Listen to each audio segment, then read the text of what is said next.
कोणत्याही आपत्कालीन परिस्थितीचा सामना करण्यासाठी अग्निशमन दल किती सज्ज आहे याची चाचपणी करण्यासाठी 5 एप्रिल 2026 रोजी सक्करदरा केंद्रांतर्गत एक विशेष मॉक ड्रिल राबवण्यात आले। केशवद्वार समोरील युनियन बँकेच्या वर असलेल्या श्री चारुदत्त भोजराज बांते यांच्या निवासस्थानी आग लागल्याचा आणि एक व्यक्ती माळ्यावर अडकल्याचा काल्पनिक प्रसंग निर्माण करण्यात आला होता। घटनेची माहिती मिळताच अग्निशमन दलाच्या पथकाने तातडीने घटनास्थळ गाठले।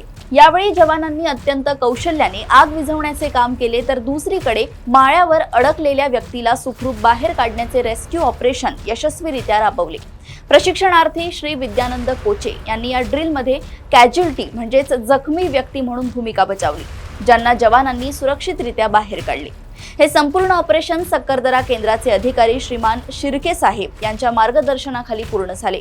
या मोहिमेत विनोद घुगे, भुवनेश्वर बरबटे, संदीप देशमुख, विजय डेहणकर, मंगेश राणी, महेश आसरे, मुकुल खुजे, आदित्य देशमुख, धीरज उईके, दिनेश चव्हाण आणि टेलिफोन ऑपरेटर म्हणून महेश ठाकरे या कर्मचाऱ्यांनी सक्रिय सहभाग नोंदवला।